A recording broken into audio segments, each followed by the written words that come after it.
Heat waves, droughts, flood, and extreme weather events. These are some examples of effects of climate change. And if we don't do something now, this could destroy the place we live in and had caused great damage to our livelihood and communities.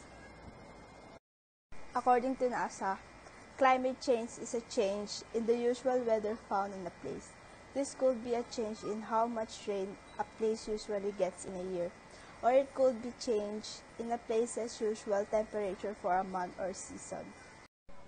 Greenhouse effects is the trapping of the sun's warmth in the planet's lower atmosphere. Due to the greater transparency of the atmosphere to visible radiation from the sun than to infrared radiation emitted from the planet's surface. Yes, Earth's climate is changing and the main cause of this is human activity. Yes, you heard it right, it's us. Number 1 is that people burn fossil fuel. Good example of this is power plants and transportation.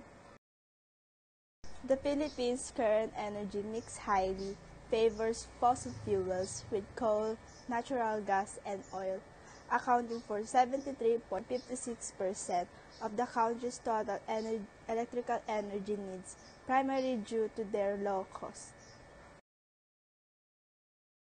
When fossil fuels are burned, they release carbon dioxide and other greenhouse gases, which in turn trap heat in our atmosphere, making them the primary contributors to global warming and, of course, climate change. Imagine 73.56% of carbon dioxide is a lot. Number 2. People convert forests to land agricultures. Some are plantations, farming, and mining. Agriculture contributes a significant share of the greenhouse gas, or we could call it as GHG, emissions that are causing climate change, negative 17%, directly through agricultural activities, and an additional 14% through changes in land use.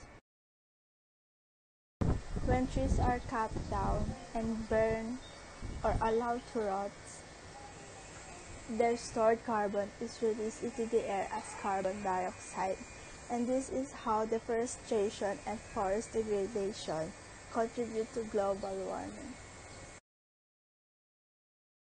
And number 3 is permafrost. Permafrost is a permanently frozen layer on or under Earth's surface. It consists of soil, gravel, and sand, usually bound together by ice. When permafrost is frozen, plant material in the soil, called organic carbon, can decompose or rot away.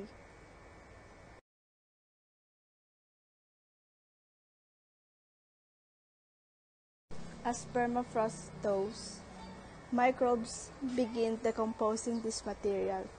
This process releases greenhouse gases like carbon dioxide and methane to the atmosphere.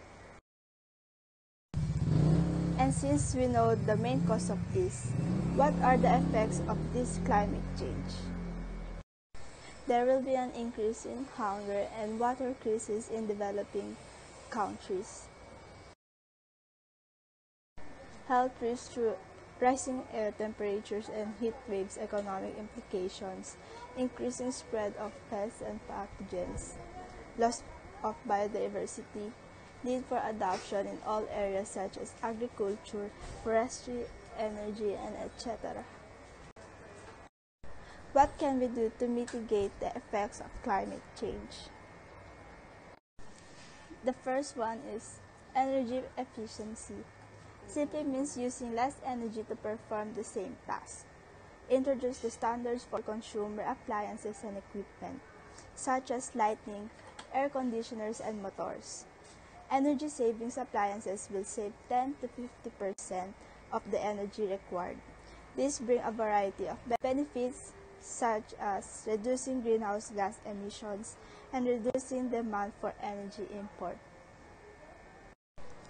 Next is renewable energy, commercializing and scaling technologies like wind, solar, and geothermal energy. When it's used on a small scale, extra electricity can be stored in a battery or fed back into the electricity grid. Overall, the sun gives off far more energy than we'll ever need. Reforestation. Reforestation includes the process of planting or otherwise regenerating and establishing a desired forest community on a given site. Common reforestation techniques include both natural and artificial methods. Natural regeneration methods include root suckering, stump sprouting, or natural seeding. Next is blue carbon strategy refers to the approaches that mitigate and adapt to climate change through conservation and restoration of seagrass, salt marsh and mangrove ecosystem, and in some BC programs also through the expansion of seaweed aquaculture.